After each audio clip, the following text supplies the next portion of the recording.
Chères auditrices et auditeurs, bien le bonjour. Avant toute chose, je tenais à m'excuser pour la qualité sonore de mon introduction, qui sera moins bonne que d'habitude, mais je suis en ce moment en déplacement et je n'ai pas mon matériel habituel. Deuxièmement, nous avons enregistré cet épisode avec Yoni mercredi après-midi et l'évolution des événements, notamment en Syrie, se sont passés tellement vite que certaines informations militaires sont déjà presque plus d'actualité. Mais je vous rassure, ça vaut quand même tout à fait le coup d'écouter. Yoni a, comme d'habitude, beaucoup d'informations très pertinentes à nous délivrer. Avant de vous laisser avec l'interview du jour, je voudrais juste demander une petite requête spéciale à nos nouveaux auditeurs qui nous écoutent depuis Google Podcast. Si ce programme vous plaît, laissez-nous une note et éventuellement un commentaire sur l'appli Google Podcast. Cela pourrait nous aider énormément à nous développer. D'avance, un grand merci. Vous écoutez Géopolitique en Finlande. Je m'appelle Julien Puertas. Bienvenue à bord. Salut Yoni. Salut Julien. Merci d'être là. Aujourd'hui, on va faire un épisode un peu plus porté sur l'actu, parce qu'il s'est passé pas mal de choses intéressantes dans le monde récemment. On va partir directement sur la Géorgie. Ouais. On voit qu'en ce moment, il y a des manifestations suite à la décision du gouvernement de repousser la demande d'adhésion du pays à l'UE, pour faire très simple. Je pourrais en raconter plus de détails pour les auditeurs, mais disons qu'on va, pour le moment, je vais pas trop en dire parce que c'est des choses que les gens peuvent entendre dans les médias mais en général. Mais toi, t'avais un parallèle intéressant à faire. Ouais, on va pas beaucoup parler de la Géorgie, mais c'est juste pour revenir sur ce qui se passe là-bas. Déjà, c'est assez intéressant que les Géorgiens, cette fois-ci, ont attendu pas mal de temps avant de lancer leur manif. Ils se sont pas dit direct après la fraude électorale qu'ils vont tenter de manifester jusqu'au bout tout de suite. Ils ont attendu. Et au moment où le gouvernement a décidé de faire ce que Yanukovych avait fait en Ukraine aussi à l'époque, c'est à ce moment-là qu'ils ont commencé à manifester. Pour l'instant, ça a l'air de tenir et ils ont l'air de manifester dans beaucoup de villes en même temps. Donc c'est pas juste à Tbilissi. Je sais pas à quel point ça va tenir à long terme, mais c'est un parallèle assez intéressant parce que Yanukovych à l'époque en Ukraine, en 2014, Maïdan, c'était lié à la même situation en gros. Enfin, c'était pas tout à fait la même chose parce que Yanukovych avait promis une intégration européenne, même s'il était pro-russe, mais il avait promis ça. Alors Georgian Dream, de nos jours, tout le monde sait que c'est pas forcément leur but, l'intégration européenne, puisque c'est un parti pro-russe. Mais le fait d'être contre l'intégration européenne et d'être plus vers une intégration vers la Russie, c'est ce qui a déclenché Maïdan à l'époque, en plus de la trahison de Yanukovych. Et là, cette fois-ci, il y a moins une trahison parce que les gens savent ce qu'ils ont avec Georgian Dream, mais il y a quand même ce parallèle d'intégration européenne repoussée ou stoppée qui fait que les gens sont pas contents et c'est un peu la dernière occasion pour la Géorgie à court terme parce que s'ils n'arrivent pas à retourner le gouvernement actuellement, maintenant s'ils n'arrivent pas à le retourner, si la présidente de Géorgie qui a dit qu'elle ne reconnaît pas le gouvernement actuel et qu'elle ne reconnaît pas le Parlement, si à la fin ils finissent par reconnaître et s'il n'y a plus de manif, ça va être de plus en plus compliqué quand même pour eux de changer ça. Donc c'est maintenant ou jamais pour les Géorgiens et ça va être intéressant de voir ce qui se passe. D'après ce que tu ensuite, tu peux arriver à être optimiste ou réservé ou je suis aucun des deux. Ça a joué sur combien de temps ils arrivent à mettre la pression. Si, au rythme actuel, s'ils peuvent continuer longtemps, ça peut marcher, mais ça peut aussi s'arrêter dans 2 semaines ou dans 1 semaine, et à ce moment-là, ça va pas tenir. Et il y a beaucoup d'ingérence russe Il y a beaucoup d'ingérence russe, et de toute façon... J'imagine toujours pareil, de propagande, pendant l'élection, de déstabilisation. Le gouvernement géorgien n'a pas laissé rentrer plein de journalistes dans le pays pendant l'élection, juste avant l'élection, pour éviter que les gens filment la fraude, et il y a quand même eu des images de fraude qui sont sorties, et tout le monde sait qu'il y a eu de la fraude, on ne sait pas à quel point, ça a joué, mais il y a eu de la fraude qui allait dans le sens de Georgian Dream, et du coup l'opposition n'accepte pas les résultats. Et l'Europe et les États-Unis sont pas forcément à fond en train de combattre non plus. On fait pas grand chose. Il y a quelques pays comme les pays baltes qui viennent de sanctionner ceux qui s'opposent aux manifestations et qui font mal aux Géorgiens qui tentent de manifester, mais... Donc par des sanctions économiques, ils font ce qu'ils peuvent, Des sanctions individuelles. Mais c'est pour éviter aux gens de pouvoir revenir dans les pays baltes, etc. Mais les pays baltes, ça reste des petits pays, donc mais au fond, on fait pas grand-chose. C'est des situations compliquées où tout est possible. Et après, il y a la Roumanie avec les élections, le second tour qui va arriver. On peut peut-être en parler vite fait, mais en ce moment, il y a quand même beaucoup d'élections où les Russes sont en train de peser pas mal et de jouer dessus. Il y a eu la Slovaquie, il y a eu avec Fico, et maintenant il y a la Roumanie, il y a eu la Moldavie, où ils sont passés vraiment très proches. Ils payaient les gens pour voter pour les pro-russes, mais ils ont perdu de très peu. Et là, en Roumanie, il y a ce candidat pro-russe d'extrême droite qui est sur le point de gagner la présidentielle parce qu'il a gagné le premier tour et il y a le second tour qui va arriver. J'avais posté quelque chose dessus il y a 8 jours sur Twitter, sur X. En général, sur Twitter, quand on poste un thread ou un post, au bout de 2-3 jours, il n'y a plus de commentaires, c'est fini. La durée de vie d'un post n'est pas très long. Hein. Et j'avais posté quelque chose il y a 8 jours, et hier, j'ai eu une attaque de plus de 100 commentaires de bots qui disaient tous à peu près la même chose. Sale finlandais de merde, retourne chez toi, commente pas. Et que tu étais à la solde des globalistes. C'est ça. Évidemment, je ne me fais que poser des questions. Qui est derrière toi, qui te paye. La Roumanie a envie d'un changement, c'est le Trump roumain. Voilà, il n'est pas pro-russe, il n'est pas pro... il est pro-roumain. Il est pro-ukrainien, il est pro-roumain. Qu'est-ce qu'un Finlandais sait, ce que les Roumains en pensent, etc. Et c'est assez exceptionnel parce que c'était 8 jours après le post. Et c'était un post qui avait... Hier soir, au moment où j'ai regardé, il y avait 161 commentaires, mais ça veut dire que à la base, il y avait peut-être 60-70 commentaires sur le post et tout d'un coup. Et tu avais des commentaires, les commentaires que tu as eu avant, c'était mitigé. C'était mitigé, mais tu avais des normaux, tu avais des gens roumains aussi. Tu avais un peu tout, mais tu avais sûrement des bots aussi, mais il y avait des commentaires qui disaient on va tout faire, des gens contre lui. Probablement des gens, des gens, mais là c'était d'un coup tout le monde et c'était c'est pas un hasard, c'était une attaque de... alors après, ce qu'on peut juste dire pour rigoler entre vite fait, c'est que, même si je trouve ça pas drôle du tout, mais leur timing il est pourri. Parce qu'une semaine après un... mais j'imagine que c'est... post, parce que les usines à bots, les usines à trolls, c'est des entreprises. Bien sûr. Et il y a quelqu'un qui a passé une commande et du coup, eux, ils attaquent à ce moment-là et ils attaquent... ou alors... c'est ça, ou alors, justement, t'étais en fin de liste de la commande parce qu'il y avait peut-être des trucs plus urgents. Et puis, à la fin, ils ont fait une petite fournée pour toi. C'est ça, mais c'est assez intéressant, mais du coup, ça fait peur parce que... Ça fait peur. Alors, ce qui est effrayant, c'est que, même si c'est totalement absurde, quand tout d'un coup, tu vois comme ça plus de 100 messages qui arrivent comme ça, c'est totalement absurde.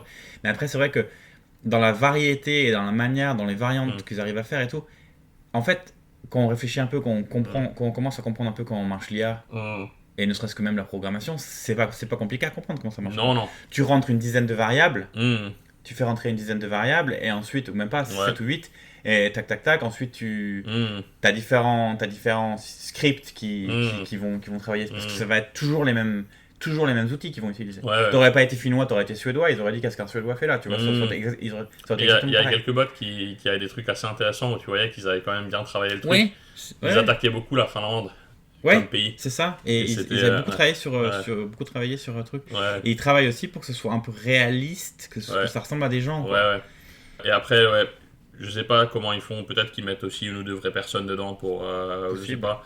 Mais c'était assez intéressant. Mais là, en fait, le problème, c'est que ce candidat-là, Georgescu, il est connu pour avoir fait une campagne quasi non existante. Et pourtant, il a quand même gagné le premier tour. Parce qu'il avait tellement misé sur TikTok et TikTok l'avait aidé à être réélu.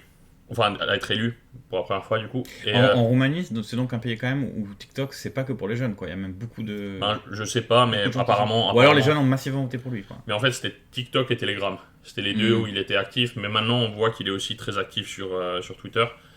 Et du coup, s'il arrive à avoir les réseaux sociaux, ça m'étonnerait pas que ce soit sur Facebook aussi. Et ça peut être dangereux. Et d'ailleurs, à ce qui paraît, c'est vraiment serré. Parce que la candidate qui est en face, c'est pas quelqu'un qui vient d'un gros parti, c'est pas quelqu'un qui a... C'était aussi un peu une surprise, même si c'est quelqu'un qui est pro-Ouest et pro-UE, c'est quelqu'un qui n'était pas attendu, et du coup, si lui il gagne, ça va pas être très beau. Et on parle d'un fou, on parle d'un complotiste, mais totalement fou, qui se pose des questions sur ce qu'est l'eau. Il dit H2O, ça veut rien dire. C'est quelqu'un qui déraille totalement et qui dit que les vaccins, ça change le côté spirituel des gens. D'accord. Donc c'est quelqu'un, on parle vraiment d'un malade mental, quelqu'un qui sa place c'est en hôpital psychiatrique et lui il va être président de la Roumanie probablement, peut-être. J'espère pas. Mais donc c'est quelqu'un qui est totalement dans les et il est totalement dans les délires complotistes. Ouais.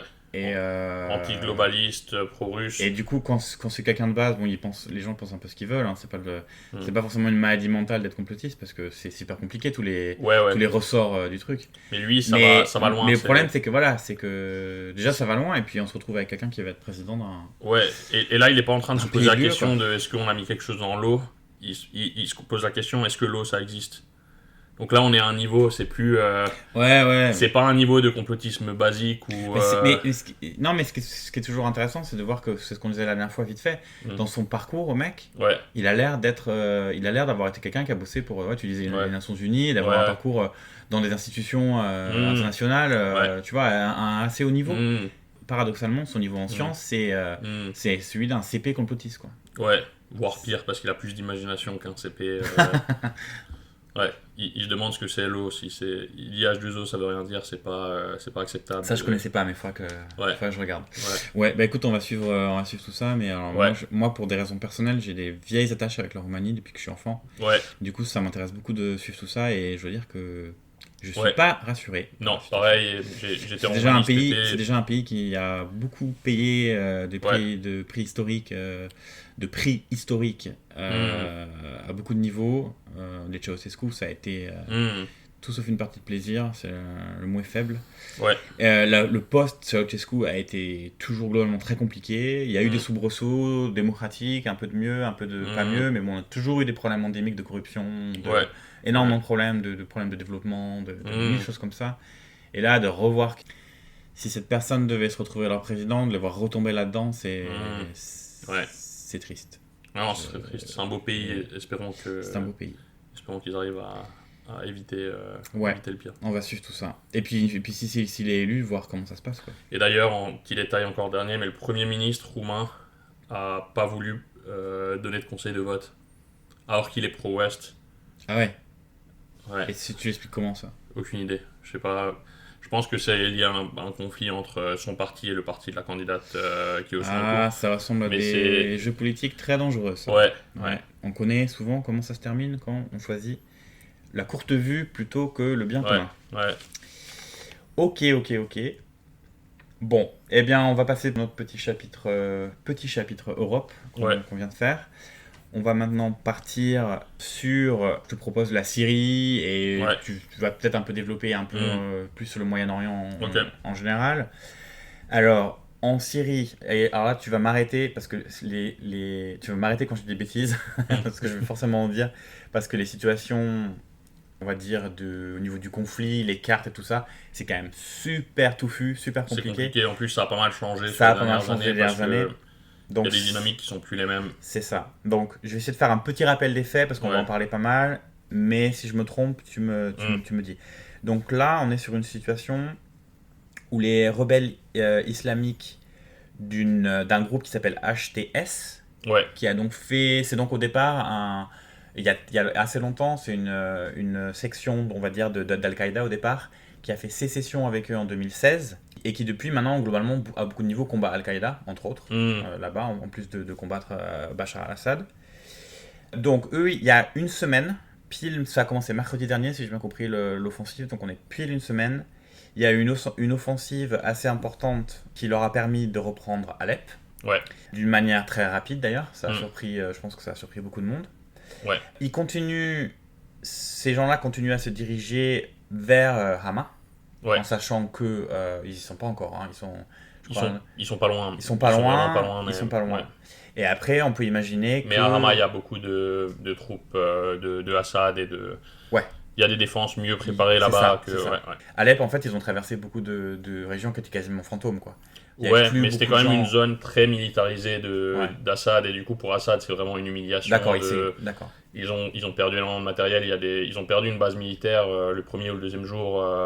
Une grosse base militaire, Ils ont même perdu une école d'officiers, ils ont perdu... Il y avait un peu le bordel. Et ce qui est marrant, c'est que Assad était au courant de cette attaque à venir, parce que les Russes... Il y a des tweets en octobre sur Assad qui a envoyé des renforts mi-octobre, pas loin d'Alep, parce qu'ils savaient qu'il y aurait une attaque. Et ça a quand même surpris tout le monde. C'était pas... Et ce qui a surpris tout le monde, c'est le professionnalisme de HTS, parce que HTS, au fond, c'est pas... maintenant, il pèse, mais à l'époque, il pesait pas tant que ça. Et il y a quand même plusieurs groupes. T'as le SDF, qui est en français, et c'est un nom marrant, mais c'est les forces démocrates syriennes qui sont majoritairement des Kurdes. Ouais. Il y a aussi d'autres Donc c'est eux groupes, qui tiennent en gros un peu le nord, nord-est, on va le dire. nord-est, Ouais. un bout de nord-est du pays. Avec les YPG kurdes, mais aussi avec quelques troupes qui sont pas des Kurdes qui sont avec eux. Et ils sont, on va dire, au nord-est. Et ce qui était intéressant, c'était de voir si HTS et eux, s'ils allaient trouver un point d'entente ou pas. Mais après, il y a le SNA. Et le SNA, c'est les C'est-à-dire, quand tu dis un point d'entente, on sait qu'ils se battent pas entre eux. Mais ça pourrait se faire. Ça pourrait se faire, d'accord. Ouais. Surtout si les choses évoluent, notamment pour le régime de Bachar al-Assad. Et même avant, parce qu'en fait, c'est pas des amis. C'est pas des amis logiques. Enfin, Et eux, ils peuvent voir SDF comme un parti qui peut les trahir pour être avec Assad plutôt qu'avec eux. Donc, parce que le SDF, c'est des gens qui sont assez pragmatiques, qui se rendent compte que parfois, eux, c'est que l'intérêt des Kurdes qui compte pour eux et de leur zone à eux, ils veulent protéger ces gens-là et c'est normal. Mais c'est pas, ils ont pas une vision, ils ont pas tellement une vision de la Syrie en tant qu'ensemble, on va dire. Non, et comme eux, national, ils veulent, quoi. non. Et ce qui va pas rendre les choses plus simples au moment. Non. Si on espère et quand le régime de Bachar va tomber, parce qu'on espère quand même que ça. Ouais, ça risque de prendre du temps si ça arrive. C'est sûr, c'est pas pour demain, je pense pas. Mais que quand ça va se passer, ça va rendre les négociations, j'imagine, diplomatiques. Ça va être compliqué. De toute façon, et éventuellement démocratiques, super compliqué. C'est des gens pragmatiques, donc ils ont déjà travaillé avec les soldats d'Assad pour combattre des islamistes. Donc c'est pas si simple que ça. Mais en fait, quand HTS a attaqué, ils ont aussi surpris d'autres groupes, dont SNA, ce sont on va dire, les islamistes un peu modérés, enfin, qui sont, on va dire, l'opposition, les rebelles modérés, mais soutenus par les Turcs. Oui, c'est ça. Et eux, ils aiment pas SDF, non. parce que du coup, c'est des Kurdes. Et SNA, ils ont mis 2-3 jours au moment où il y a eu l'attaque de HTS pour vraiment se réveiller, pour faire quelque chose aussi et pour profiter de la situation. Et maintenant, du coup, il y a SNA et HTS et SDF qui chacun tente de profiter de la situation un petit peu. Et Assad appelle à l'aide aux troupes qui le soutiennent. Et du coup, il appelle les forces de mobilisation qui sont des milices chiites d'Irak qui ont traversé la frontière et qui se sont fait bombarder par les Américains en le faisant. Parce que c'est des troupes qui ont frappé les États-Unis plusieurs fois. Ouais, et c'est ça. Et donc les États-Unis, ils avaient, entre guillemets, un peu, on peut dire, appris d'une erreur qu'ils avaient fait avant, où ils n'avaient pas fait ces frappes-là. Et là, en fait, ils ont essayé de couper le cordon de soutien à Bachar. Après, ils l'avaient fait aussi dans le passé. Mais ça a moins marché. Là, ils l'ont fait aussi. Et du coup, ils ont frappé ces troupes-là. Mais bien sûr, il y en a beaucoup, donc ils passent quand même. Et du coup, il y a des renforts qui arrivent pour aider Assad. Mais HTS, en fait, ce qui est impressionnant, c'est que, comme dit, c'est un groupe... maintenant, il y a Jolani qui est à la tête. En tout cas, je ne sais pas s'il est à la tête officiellement, mais il est clairement le leader et le leader militaire. Et Jolani, c'est quelqu'un qui est quand même vu comme un islamiste à la base. Et il y a eu des documentaires sur lui, le gentil djihadiste, ou je ne sais plus le nom du documentaire, mais c'était ça. Et en fait, Jolani, il a compris que c'est pas une bonne idée de partir sur un djihad international s'il a envie de se faire soutenir par d'autres groupes. Ouais. Et du coup, il est parti sur une vision beaucoup plus syrienne de la chose. Donc maintenant, c'est quelqu'un qui, on peut dire que c'est un islamiste, mais quand même plus modéré qu'avant, en tout cas sur papier. Et en fait, il s'est rendu compte... déjà, c'est ça, il y a bien une raison s'ils ont fait sécession avec Al-Qaïda, c'est que il y a eu des discussions. Alors, elles peuvent être stratégiques au départ, mais quoi qu'il arrive... Et la plupart des groupes d'islamistes au Moyen-Orient sont quand même des groupes qui voient le djihad comme quelque chose d'international et qui traverse les frontières et qui n'est pas basé juste sur leur pays à eux, alors que Jolani veut peut-être mettre la charia en Syrie, mais il veut ça pour la Syrie, pas pour le reste du pays. Et Jolani, actuellement, ce qu'il fait, ce qui est très intelligent... Et ça sera pas le plus rigoriste, et ça serait pas l'islam le plus rigoriste possible, quoi. Probablement pas. Ça sera pas au point des talibans, par exemple. Mais ce qui est intéressant avec lui, c'est et ça montre les standards des Syriens qui sont très bas, parce qu'ils sont habitués à mal se faire traiter, parce que c'est compliqué, mais HTS, ils sont plutôt aimés en ce moment dans les zones où ils arrivent, parce qu'ils viennent avec des camions poubelles. Quand ils envahissent, ils viennent avec des camions poubelles et avec des gens qui remettent les réseaux téléphoniques en place. Donc ils nettoient et ils ramènent l'électricité et ils ramènent le réseau téléphonique. Et seulement ça, déjà, ça suffit pour que les gens ils se disent « Ah ouais, c'est C'est des c'est gens important, sympas. hein. C'est très important, mais s'il y a des islamistes qui arrivent ici demain... Demande aux Marseillais. Hein. Ouais, s'il y a des islamistes qui viennent en Finlande demain et qui...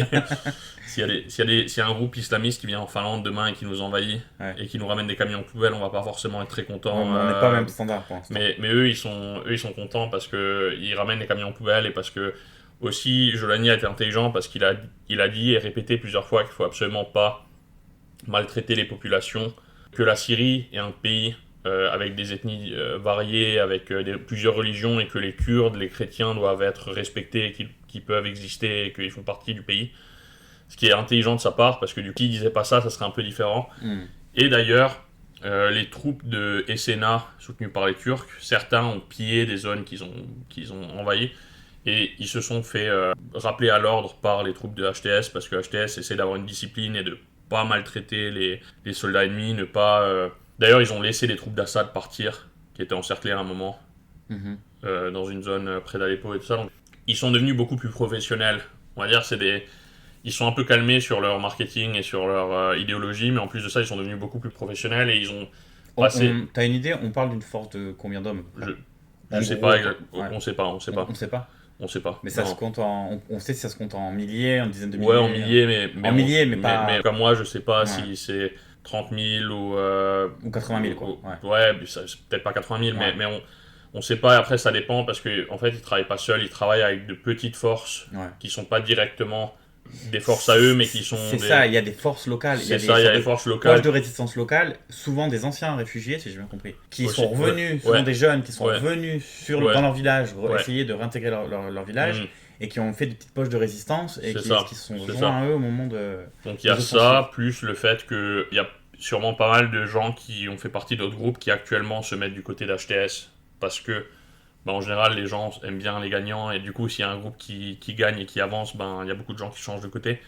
Donc ça m'étonnerait pas qu'il y ait des gens qui décident de se joindre à HTS en voyant leur professionnalisme et leurs avancées, etc. Donc du coup, je pense que c'est un nombre qui varie assez vite et qui est pas forcément... bien sûr. On sait pas combien il y a de troupes, mais ils ont une force assez considérable, et ce qui est assez intéressant, c'est que je pense qu'ils ont pas mal appris du conflit en Ukraine et de ce que l'Ukraine a fait à Koursk et de tout ça. Et ils ont beaucoup appris de la guerre en Ukraine sur l'utilisation des drones, même si les drones, c'est pas en Ukraine que ça a été créé. L'État islamique utilisait déjà des drones à l'époque. Mais Jolani, il a fait quelque chose que Assad n'a pas fait. Assad, bien sûr, il dépense beaucoup dans l'armée, comparé à la taille du pays, etc. Mais Assad, c'est quand même quelqu'un de très corrompu. Et qui a la Russie et l'Iran derrière, qui sont de grandes puissances. Et du coup, Assad, sur les 4 dernières années où la situation a été quand même beaucoup plus calme dans la région, et pour eux, pas calme, mais on va dire en interne en Syrie, ça a été plus... Moins de grosses offensives, quoi. Et en fait, lui, il n'a pas mis à jour son armée, ou en tout cas moins. Lui, il s'est dit, on a le soutien de la Russie et de l'Iran, donc ça va. Entre-temps, on sait que l'Iran a pris beaucoup de plomb dans l'aile récemment. C'est ça, et la Russie aussi. L'Iran est à son niveau le plus faible depuis très longtemps. Ouais, on va en parler après, mais l'Iran, ça se passe mal pour eux, et la Russie, ça se passe mal pour eux parce qu'ils sont en Ukraine et ils n'ont pas la capacité de... Et après, du coup, les proxys de l'Iran, c'est-à-dire le Hezbollah qui a eu un gros rôle pour aider Assad dans le passé, le Hezbollah, ça se passe pas trop bien non plus pour eux. C'est moins qu'on puisse dire. Et du coup, Assad, tout d'un coup, il se retrouve... Parce qu'Assad, il a réussi avec son armée à libérer, avec beaucoup de mal, des zones, les zones qu'il a perdues maintenant. Il a réussi à les libérer avec beaucoup de mal, mais avec des frappes intensives de la Russie. Donc il y avait la Russie qui frappait avec les avions tout le temps, tous les hôpitaux, toutes les écoles, des frappes constantes de l'aviation russe et de l'aide militaire des Russes au sol. Et avec ça, ils ont réussi à reprendre ces terres. Et là, maintenant qu'il y a moins les Russes et tout ça, ils ont tout perdu en quelques jours et leurs troupes sont barrées en courant. Et c'est là qu'on voit aussi que Assad n'est pas très solide. Assad, son pouvoir, il tient beaucoup grâce à la Russie et à l'Iran, mais sans ça, il n'est pas grand-chose. En Syrie, il est minoritaire, il n'est pas forcément capable de... Donc il a sa région alaouite où c'est ça, il est soutenu, c'est ça. Et c'est à peu près tout. Mais en dehors de ça, chez les sunnites et chez les chiites, c'est... En tout cas, c'est... Après, les chiites, en général, le soutiennent, mais il est dans une... Et chez les Kurdes et chez les sunnites, il n'est pas forcément très aimé. On peut comprendre. On peut comprendre. Mais du coup, il a une situation compliquée. Et maintenant qu'il est pas seul, mais qu'il est plus seul, on voit que c'est pas si solide que ça. Et de toute façon, à chaque fois, les dictateurs, c'est comme ça. Un dictateur, au moment où il tombe, on se dit ah ouais, on croyait pas, mais après quand on réfléchit, c'est pas forcément si surprenant que ça.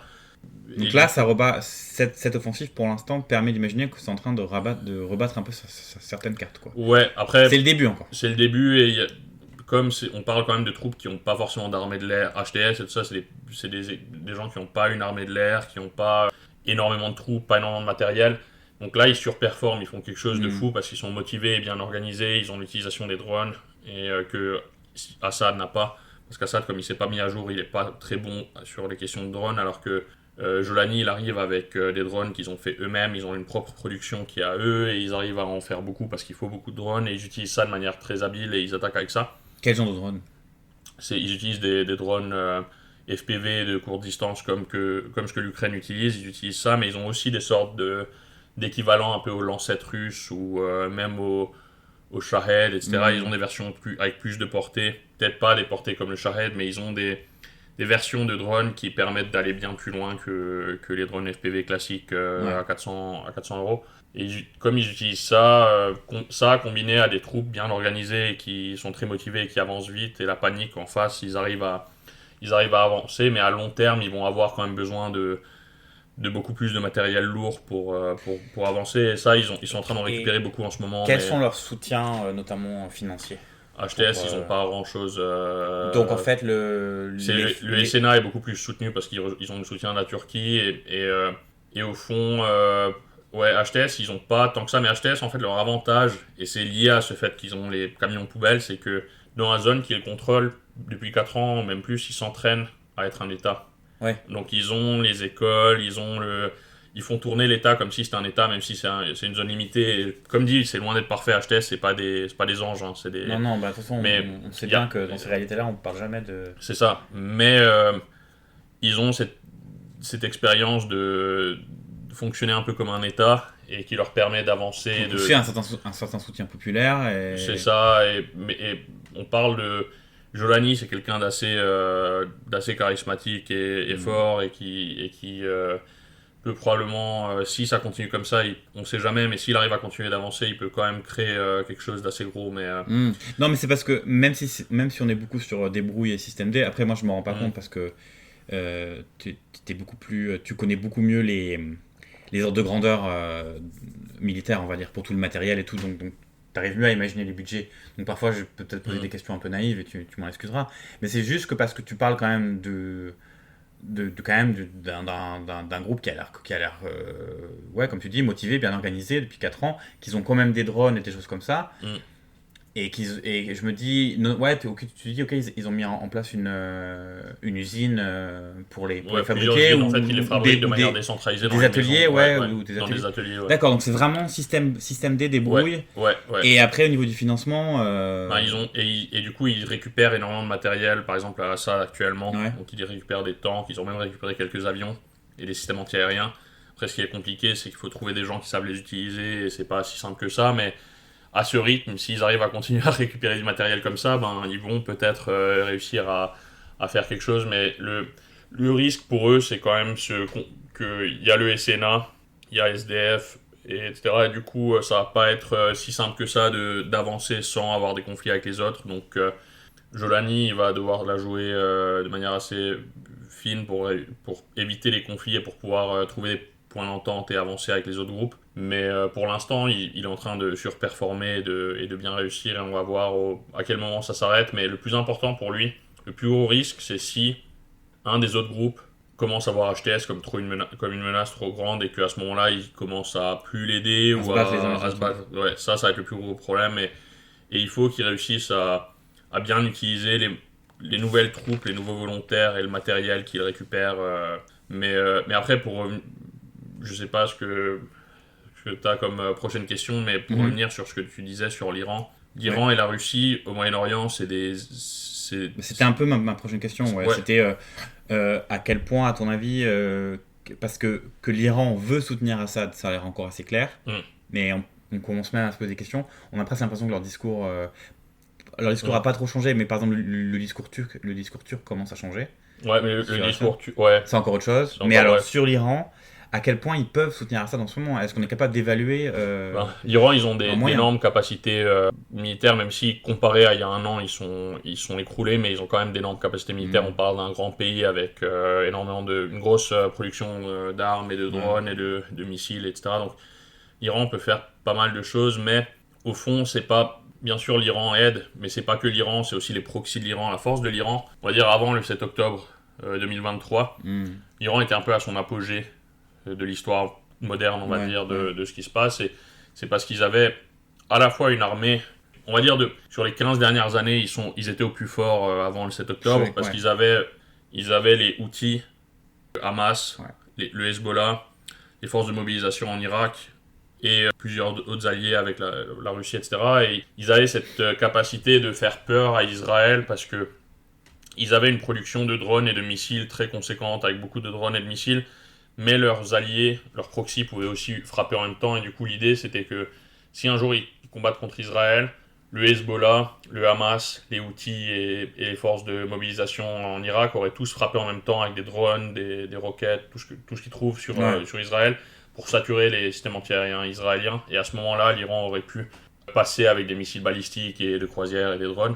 Et du coup, ils avaient ça, mais en plus de ça, l'Iran est en train de s'approcher de l'arme nucléaire, et ils sont aussi en train de réformer un peu en tout cas moderniser leur armée de l'air, par exemple, parce que un de leurs points faibles à l'Iran, c'est que ils arrivent à faire beaucoup de drones, et des drones de qualité pas chère, ils arrivent à faire des missiles de qualité correcte pas chère, mais leur anti-aérien n'est pas parfait, parce qu'ils ont, en dehors de quelques S-300 russes assez modernes ils ont beaucoup de très vieux systèmes soviétiques, S-125, etc.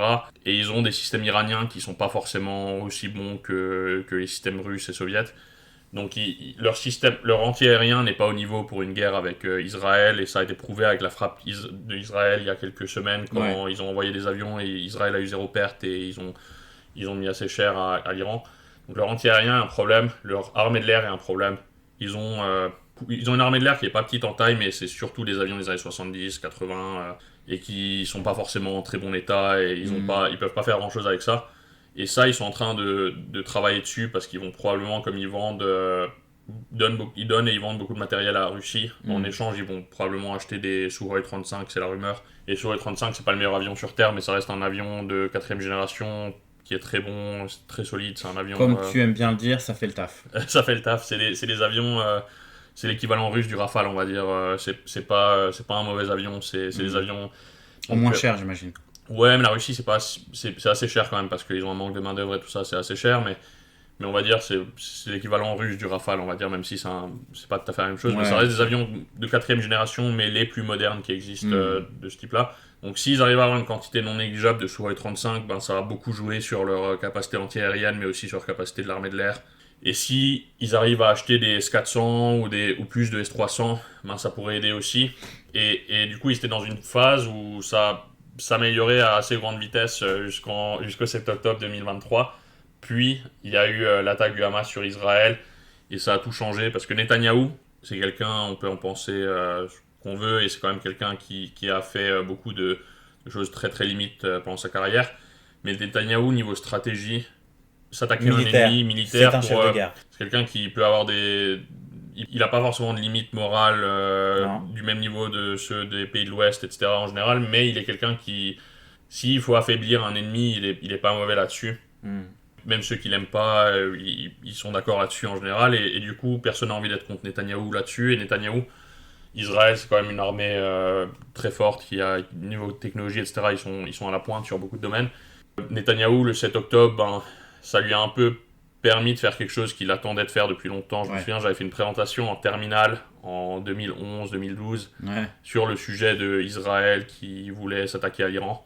Donc c'était il y a 12 ans. Et à l'époque déjà, c'était un peu le sujet. Et maintenant, ça lui a un peu donné l'occasion. Et ce qu'il est en train de faire, c'est qu'il est en train de faire couche par couche, il est en train d'affaiblir l'Iran petit à petit. Et comme une grosse partie de la déterrence iranienne, du pouvoir iranien sur Israël, c'était ses proxys. Israël s'est occupé du Hamas. Le Hamas est vraiment très très très affaibli. Ils sont occupés des Houthis en faisant quelques frappes sur eux, mais les Houthis, au fond, c'est le plus petit problème pour Israël, parce que c'est assez loin, le Yémen. Et le Hezbollah au Liban, ils l'ont pas détruit parce que le Hezbollah, ça reste un mouvement de grande taille, mais ils ont quand même causé des vraiment affaibli. On va dire que le Hezbollah est au max à 50% de ce qu'il était il y a un an, quoi. Ouais. Et c'est beaucoup d'enlever 50% d'un groupe d'un coup, voire plus, peut-être qu'ils ont enlevé encore plus. Et du coup, maintenant, il reste les forces de mobilisation en Irak, qui sont pas négligeables, mais si Israël a envie, ils peuvent s'occuper de ces gens-là aussi. Et du coup, l'Iran est dans une situation où leurs proxys ne sont plus capables de faire grand-chose, surtout les proxys les plus proches qui comptent le plus pour Israël, donc le Hezbollah et le Hamas. Donc ils peuvent plus faire d'énormes frappes sur une longue période pour saturer les systèmes antiaériens israéliens. Et ils peuvent plus traverser la frontière de manière surprise et faire de grosses attaques. Et du coup, l'Iran, leur seul moyen de frapper Israël, c'est avec des missiles. Mais là-dessus aussi, Netanyahou a fait quelque chose qui, au niveau stratégique, c'était assez malin. Il a attaqué il y a quelques mois le consulat iranien en Syrie. Il a forcé l'Iran à entrer dans un truc plus conventionnel. Parce que jusque-là, l'Iran, c'est un peu comme la Russie, c'est un pays qui est fort dans tout ce qui est hybride, zone grise. Ouais. Ils sont forts pour frapper à travers leur proxy. Et en fait, comme l'Iran a beaucoup frappé Israël à travers ses proxys, en frappant directement l'Iran avec leur consulat, ils ont forcé l'Iran, Netanyahou a forcé l'Iran à réagir de manière directe. Et du coup, une fois que l'Iran a fait ça, ils ont envoyé des missiles et des drones sur Israël. Mais en fait, à partir de ce moment-là, c'était un peu un piège, parce qu'à partir de ce moment-là, déjà, ça permettait à Israël de mener un peu la phase mener le conflit, en gros, de prendre le dessus. Mais en plus de ça, ça force l'Iran maintenant à frapper directement Israël de leur propre territoire. Parce que maintenant, quand l'Iran utilise un proxy, c'est même pas vu comme un grand message politique. Donc si l'Iran a envie de frapper Israël, ils sont obligés de le faire directement eux-mêmes. Et en le faisant directement, à chaque fois, ils savent que Israël va refrapper. Donc ça enlève beaucoup de pouvoir à l'Iran, parce que jusqu'à ce moment-là, l'Iran pouvait à chaque fois utiliser le Hezbollah. Parce qu'ils savent que sur un conflit direct, ils sont perdants. C'est ça. Et du coup, pendant la frappe, avec ces différentes phases, ces différents chapitres de frappe entre l'Iran et Israël, sur le dernier, Israël a frappé un centre de recherche nucléaire. Ils ont détruit les S-300, en tout cas une bonne partie des S-300, donc l'antiaérien iranien. Donc maintenant, l'Iran a un antiaérien qui est encore plus problématique et encore plus affaibli qu'avant. Donc Israël peut frapper l'Iran sans prendre trop de risques de se faire descendre. Mais en plus de ça, l'Iran a moins de capacité de descendre des missiles israéliens. Mais en plus de ça, ils ont frappé la production de drones et de missiles, etc. Donc l'Iran est dans une situation où ils sont affaiblis. Sur les trucs qu'ils avaient déjà, où ils étaient déjà un peu affaiblis, ils sont encore plus affaiblis dessus. Mais en plus de ça, là où ils étaient forts, c'est-à-dire la production de missiles pas trop chers, etc., ils peuvent plus le faire de la même manière. Et ils ont utilisé quand même 400-500 missiles et drones, dont beaucoup de missiles balistiques et quelques missiles de croisière et beaucoup de drones sur Israël. Donc ils ont aussi utilisé une bonne partie pas tout, mais ils ont quand même beaucoup utilisé de ce qu'ils avaient comme missiles balistiques. Et comme ils ne peuvent plus en produire de la même manière, ils sont quand même dans une situation où c'est Israël qui dicte un peu le rythme, le tempo. Et à chaque fois qu'Israël fait quelque chose, ils sont obligés de répondre. Mais par exemple là, quand Israël a frappé la dernière fois, ils ont dit on va répondre, mais ils n'ont rien fait parce qu'ils savent qu'ils sont limités. Et du coup, l'Iran est vraiment très affaibli. Et l'Iran, c'est un des plus grands perdants du Moyen-Orient. Sur la dernière année, l'Iran est vraiment très affaibli, alors que la Russie est très affaiblie.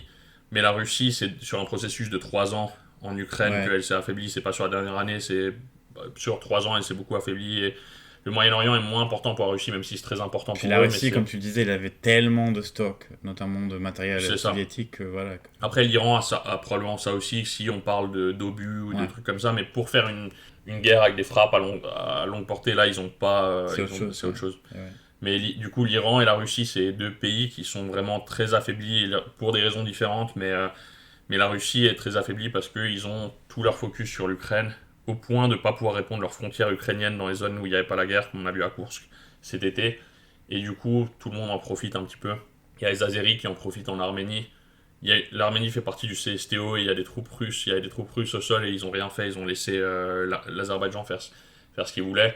Au Soudan, les Russes sont en train de perdre parce qu'ils avaient soutenu avec Wagner les forces de support, je sais plus le nom, et les RSF ou je sais plus le nom, mais ils les avaient soutenus et du coup ce côté-là est en train de perdre contre le gouvernement et du coup ils vont changer de côté et trahir le côté qu'ils ont soutenu. En Birmanie, ils sont en train de perdre. Ils ont soutenu la junte militaire et en fait eux ils sont en train de prendre cher aussi sur le front. Tout se passe mal en Syrie, ça se passe mal pour les Russes aussi. Ouais. Et ils vont probablement perdre leur port à Tartu, leur capacité d'avoir une flotte en Méditerranée grâce à ça et tout ça. Donc c'est assez compliqué. Il y a des endroits où ça se passe plutôt bien. En Afrique, ils arrivent à gratter avec Wagner ou avec des mercenaires. Ils arrivent à peser plus qu'avant. Mais il y a beaucoup de zones où ça se passe mal pour eux. Poutine, il est un peu dans une situation où il peut pas faire grand-chose pour changer ça parce qu'il n'a pas les moyens. Il est vraiment surmené sur la situation. Il peut pas se permettre de mettre de gros efforts pour aider Assad ou autre. Et comme il y a l'Iran non plus. Et puis on peut imaginer que les problèmes endémiques qu'on connaît de l'armée russe, ça se répète un peu partout. Ouais, même si Wagner, même si Wagner, ça fonctionnait différemment. Même si aujourd'hui c'est plus Wagner. Mais ouais. Ça me fait penser, moi il y a quelque chose que j'ai pas tout à fait compris sur le territoire en Syrie, sur la situation en Syrie. Tu vas peut-être pouvoir m'éclairer. J'ai lu quelque part plusieurs fois et qu'il y avait des sortes de coopération ou de coordination entre l'armée de l'air russe et l'armée de l'air israélienne sur la Syrie.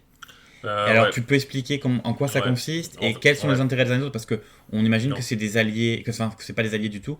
Donc quel est leur intérêt stratégique sur ce terrain-là? C'est pas vraiment de la coordination dans le sens où ils vont frapper quelqu'un ensemble, c'est plus en fait la Russie, même si c'est un pays très négatif sur le monde et qui déstabilise le monde, la Russie a quand même hérité de pas mal d'influence de l'URSS et a aussi réussi à gagner de l'influence et de prendre des zones où ils ont influencé dans le monde. Et la Syrie, c'est une de ces zones. En 2015, ils sont rentrés, ils ont pris de l'influence. Et la Russie, c'est un pays qui a tué plus de civils en Syrie que l'État islamique. Donc c'est pas un pays très positif, mais le côté, on va dire, positif ou moins négatif de l'influence russe en Syrie, c'est que il servait de middleman entre l'Iran et Israël, mais aussi entre Assad et Israël. Parce que Israël est capable de parler avec la Russie, mais pas capable de parler avec l'Iran. D'accord. Et du coup, mais c'est aussi, ça montre donc encore en fait, une fois ils se laissent.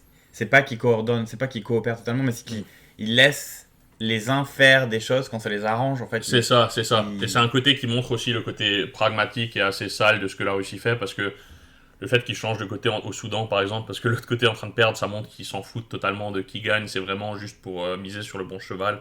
Qui font quelque chose, et du coup en Syrie... Pour les intérêts... Pour les intérêts, ouais. Et en Syrie, ce qui se passe du coup, c'est que quand Israël a envie de frapper le régime d'Assad, ou des chiites, ou le Hezbollah en Syrie, etc., la Russie laisse faire. Parce que, alors qu'ils sont censés défendre Assad, mais ils défendent pas Assad contre Israël. Donc c'est un monde de fous, parce qu'ils sont là pour défendre Assad, mais quand Israël frappe Assad, ils les laissent faire. Et mais c'est ça cette coordination. D'accord. Donc c'est normal que ça me semble absurde parce que ça mais on n'est jamais au bout de nos surprises, notamment avec nos amis russes. Il y a eu beaucoup de frappes d'Israël sur les dernières années en Syrie où ils prévenaient la Russie et la Russie laissait faire. Et d'ailleurs c'était pareil quand les États-Unis, sous Trump avait frappé Assad de manière un peu symbolique avec une centaine de Tomahawks, les Russes n'ont pas fait grand chose non plus. Donc c'est encore une fois, les Russes, ils sont très bons dans tout ce qui est hybride et tout ça, et ils sont très bons pour le côté propagande de ce qu'ils sont capables de faire, mais après, une fois que ça part en conventionnel et qu'il y a vraiment les moyens mis en place, ils sont pas forcément si forts que ça. Et ça se voit d'ailleurs en Afrique, quand ils ont des mercenaires qui combattent en Afrique.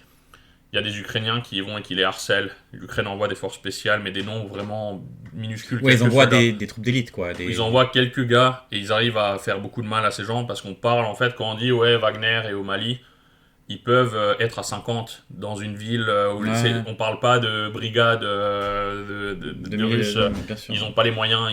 Ils sont très forts pour maximiser leur influence et tout ça, mais ils sont aussi très limités en nombre parce qu'ils misent tout sur l'Ukraine et parce qu'ils sont en train de perdre en Ukraine parce qu'ils n'arrivent pas à atteindre leurs objectifs et du coup c'est comme ça. Est-ce que tu veux conclure un peu sur tous ces sujets? Ma conclusion aujourd'hui, ça va être que la guerre que la Russie a lancée sur l'Ukraine déjà en 2014, mais la vraie invasion qui est partie en 2022, en fait ce qui se passe dans le monde, c'est beaucoup des conséquences de ça. Tout n'est pas lié à la Russie et tout est toujours plus compliqué. Mais il y a plusieurs conflits qui étaient un peu dans des phases plus calmes du conflit où il ne se passait pas grand-chose. Et maintenant que la Russie est affaiblie et que la Russie n'est plus capable de tenir ses responsabilités dans le monde parce qu'elle est tellement sur l'Ukraine, parce qu'elle n'arrive pas à atteindre ses objectifs en Ukraine, ben ça fait que des leaders sentent un peu l'odeur du sang, ils voient l'opportunité et ils en profitent. Comme j'ai dit avant, en Azerbaïdjan, en Arménie, en Birmanie, ça se passe mal pour eux, en Syrie, etc. C'est pas un hasard que HTS attaque maintenant, même si, comme dit, tout n'est pas lié à la Russie, mais c'est quand même beaucoup lié à la Russie. Les zones où la Russie avait une influence et une capacité de défendre un côté, ils l'ont plus, ou ils l'ont moins. Et du coup, les gens qui se demandent pourquoi c'est le bordel en ce moment dans le monde, ils peuvent aussi un peu remercier Vladimir Poutine s'ils veulent, parce que Poutine, Poutine, il était sur une sorte de streak. Si on oublie le côté moral de la chose, Poutine, c'est quelqu'un d'horrible, mais Poutine était un peu dans un streak stratégique, où il gagnait un peu tout ce qu'il faisait. Même si c'était horrible, il faisait que des trucs qui sont condamnables, mais en Géorgie, en Crimée, dans le Donbass, en Syrie, en Afrique, ça se passait bien pour lui. Quand la junte est arrivée au pouvoir en Birmanie, maintenant il est ami avec les talibans en Afghanistan, ça se passait bien pour lui. Il était un peu sur un streak où tout allait bien, il utilisait des méthodes très limites, mais tout allait plutôt bien pour lui et il arrivait à avoir une force de projection qui était beaucoup plus forte que sa force réelle, mais il arrivait à donner l'impression que la Russie était vraiment très forte. Et en fait, quand il a attaqué l'Ukraine, c'était l'attaque de trop. Il a attaqué un pays qui est beaucoup trop grand et trop fort et qui n'a pas envie d'être russe parce qu'ils savent ce que c'est d'être sous contrôle russe.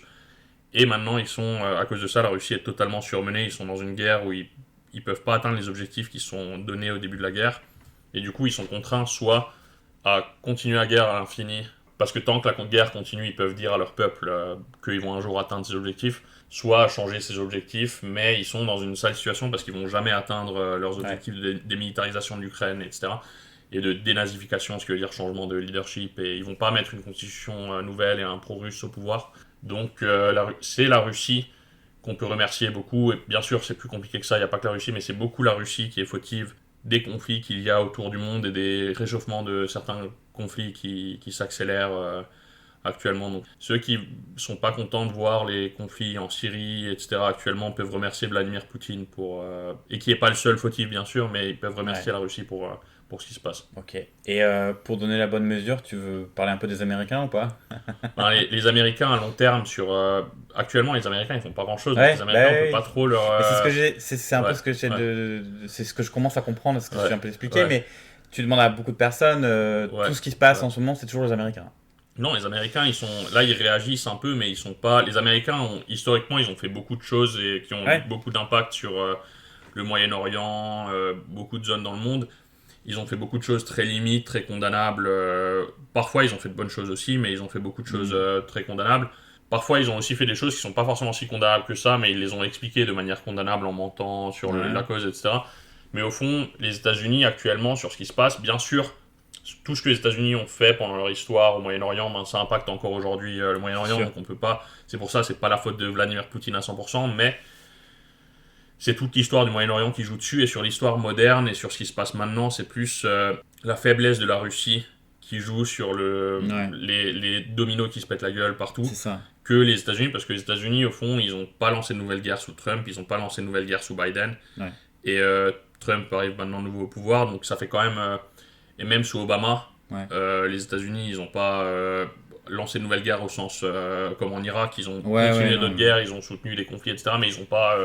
Donc ça a quand même pas mal de temps que les États-Unis, depuis Bush, les États-Unis, ils ont pas... Ils sont plutôt en retrait, quoi. Ils sont plutôt en retrait. Petit à petit, évidemment, ça se passe... C'est ça, c'est petit à petit, mais ils sont quand même en retrait. Et du coup, après, le retrait des Américains, ça joue aussi sur la déstabilisation du monde, dans un sens aussi, et comme on a déjà parlé dans le premier épisode, mais ça joue aussi. Mais actuellement, ce qu'on voit en Syrie et tout ça, c'est pas tant le retrait américain, parce que les États-Unis en Syrie, en dehors des zones où il y avait les Kurdes, ils sont pas si présents que ça, quoi qu'il arrive, donc c'est pas... C'est pas... Après, bien sûr, mais après, si on regarde l'Irak, par exemple, les troupes irakiennes qui vont soutenir Assad, l'Irak, c'est un pays qui est plutôt stable en ce moment. Pas stable... Pour la région. Pour la région, c'est plutôt stable, et les chiites irakiens et les sunnites irakiens sont plutôt dans une phase d'entente en ce moment, même si c'est toujours plus compliqué que ça, mais ils sont pas... Donc l'Irak, même s'il y a eu la guerre en Irak et plein de choses horribles se sont passées, mais l'Irak, en ce moment, c'est pas le pays le plus instable de la région, c'est un pays plutôt... Et ce qui se passe en Irak, on peut mettre ça sur le dos des Américains, mais Mais après, Assad, les Américains, on peut pas mettre sur leur dos ce qui se passe là-bas. Bah non, bien sûr. Et comme toujours aussi, c'est ce que tu m'as dit une fois quand on discutait de ces choses-là, quand on juge a posteriori la politique de ces grandes puissances, on juge toujours ce qui s'est passé, mais on juge jamais qu'est-ce qui aurait pu se passer s'il y avait eu l'absence d'intervention. C'est ça. Et parfois, dans certains cas, ça peut même être éventuellement pire ou ça peut évoluer sur d'autres choses. Donc, c'est ça. Moi, je suis assez convaincu, par exemple, que, et c'est pas pour défendre la guerre en Irak, ça a été basé sur un mensonge. Ce qui est totalement... c'était une mauvaise chose et c'était une erreur, la guerre en Irak. Mais la guerre en Irak, qui a été défendue d'ailleurs par des gens comme Marty Ahtisaari, etc., par après, donc des gens qui sont pas des... prix Nobel de la paix, prix Nobel de la guerre, etc. La guerre en Irak, je suis assez convaincu que si elle n'était pas basée sur un mensonge, si les États-Unis avaient été honnêtes et avaient dit ce que Saddam fait, parce que Saddam, il a tué des milliers d'Irakiens. Déjà, il a lancé des guerres, il a participé à des guerres, mais il a tué aussi des Irakiens, parce que lui, il était sunnite, il était d'une minorité sunnite dans un pays chiite, et du coup, les chiites et les Kurdes, il fallait qu'ils fassent attention avec Saddam, c'était pas non plus la fête. Si les États-Unis avaient dit, on doit faire tomber Saddam, coûte que coûte, parce que Saddam, c'est quelqu'un qui soutient des mouvements qui sont contre les États-Unis, et un dictateur sanguinaire qui tue des gens, qui gaze des gens de son propre peuple. En faisant ça, s'ils avaient fait la guerre en Irak pour faire tomber Saddam, ça aurait pas été parfait, ça aurait pas été une bonne... je dis pas que ça aurait été parfait, mais ça aurait été 2 fois mieux accepté que ce qui a été fait maintenant. C'était une partie de ce que des gens, notamment irakiens, par exemple des exilés, espéraient, qui étaient contre... C'est ça, moi je me souviens de débats à l'époque et de discussions, c'était au tout début, c'était ce que certaines personnes espéraient, même les Irakiens. Et c'était ça la vraie raison probablement pour laquelle ils ont attaqué. Mais ils ont senti que ça serait une raison qui serait peut-être pas assez acceptée par le peuple, donc ils ont inventé cette histoire de weapons of mass destruction. Donc s'il n'y avait pas eu de mensonge, ça aurait déjà beaucoup joué, parce que quand quelqu'un parle de l'Irak aujourd'hui, c'est le côté mensonge. Quand on critique l'Irak, qui était une opération qui a aussi été mal gérée sur l'après, il n'y avait pas de planification. L'embargo, les conséquences de l'embargo ont été très très dures. C'était pour les civils. Ouais, pour les civils, bien sûr. Mais maintenant, quand quelqu'un dans l'Ouest parle de la guerre en Ukraine, etc., et compare à l'Irak, c'est toujours le côté ils ont menti, ils ont attaqué pour un mensonge qui ressort moins que le côté. Mais si l'après-Saddam avait été mieux planifié par les Américains, et s'ils n'avaient pas menti sur la raison de la guerre, ça aurait été mieux accepté déjà que ce qui s'est passé. Et on ne sait pas si Saddam était resté au pouvoir, on ne sait pas ce qu'il aurait fait, on ne sait pas les guerres qu'il y aurait eu, etc. Donc, comme on t'a dit avant, c'est difficile à dire. Ça ne veut pas dire que la guerre en Irak était une bonne chose et que le mensonge n'était pas acceptable du tout, mais on pense toujours à ce côté-là, et c'est comme sur les printemps arabes, sur Kadhafi, sur tout ça. Dès qu'on voit un bordel, on se dit on aurait mieux fait de rien faire. Mais avec cette logique-là, on aurait pu aussi abandonner face à Hitler en 1942, etc. Des fois, on peut pas savoir ce qui serait arrivé, mais c'est pas toujours... c'est compliqué. Compliqué. C'est bien si certaines personnes y pensent, voilà. Et sinon, par rapport à ce que tu disais, juste vraiment pour conclure, ça me fait penser à ça, ce que tu dis sur le mensonge américain de 2003. Je pense que les Russes l'ont très bien compris. Et ça explique en grande partie leur politique de propagande dont on a parlé dans les épisodes précédents. Et ils ont vraiment compris qu'il fallait qu'ils gagnent une guerre médiatique pour que le moins de gens possible qui répètent que c'est des menteurs et que... Et le whataboutisme russe sur la guerre en Ukraine est largement basé sur la guerre en Irak, parce qu'ils disent les Américains ils sont allés en Irak, nous on peut aller en Ukraine, mais après la différence c'est que eux ils vont en Ukraine pour prendre l'Ukraine, pour garder l'Ukraine. Les États-Unis ils n'ont pas gardé l'Irak, donc l'autre est une guerre impérialiste au sens vraiment ancien du terme, et l'autre était une guerre plutôt de policiers, gendarmes mondial qui essayaient de faire quelque chose, mais comme dit, c'est pas pour défendre la guerre en Irak, mais c'est au niveau impérialiste, la Russie est beaucoup plus impérialiste que les États-Unis. C'est pas le même niveau. C'est pas le même niveau, malgré tout. Et ça, c'est un des trucs dont on parlait dans l'épisode précédent, c'est que les gens ont tendance à voir le monde en noir et blanc, et de voir la propagande en noir et blanc, et de voir les États-Unis et la Russie au même niveau, alors que dans le monde, il y a des niveaux à tout, que ce soit des maladies ou... Dans le monde, il y a toujours des niveaux à tout. Quelqu'un qui fait un peu mal, c'est pas pareil que quelqu'un qui fait totalement mal. Un compétiteur qui est prêt à te faire un petit croche-patte de temps en temps, mais qui est quand même ton allié, c'est pas pareil qu'un pays qui rêve de t'envoyer un missile nucléaire dans la tête. C'est 2 choses différentes. Et c'est le but de la Russie, c'est de créer ce whataboutisme où on se dit, la Russie c'est pas bien, mais personne n'est bien, tout est gris. Et dans ce cas-là, on va rien faire.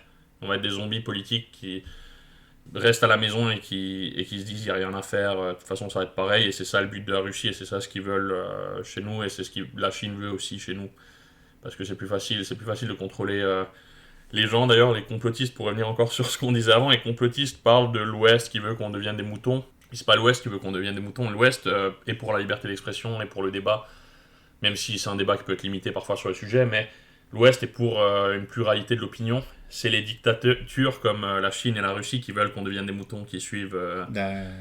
Mais c'est les globalistes qui sont ceux qui sont censés faire de nous des moutons selon les complotistes, mais c'est la Russie et la Chine qui veulent faire des moutons de nous. Ouais. Espérons que on n'ait pas bientôt à rajouter les USA, du moins pendant quelques années, à la liste. Ouais, espérons. Écoute, je te remercie. Merci. Voilà pour aujourd'hui, chères auditrices et auditeurs. Je vous remercie une nouvelle fois de votre attention et je vous remercie aussi de votre soutien. Après Google Podcast, je voudrais cette fois-ci demander aux gens qui nous écoutent depuis Spotify de bien avoir la bonté, si ce programme leur plaît, de laisser un message et de nous donner une note sur l'appli. Je me répète, mais ça nous aiderait vraiment énormément. À bientôt!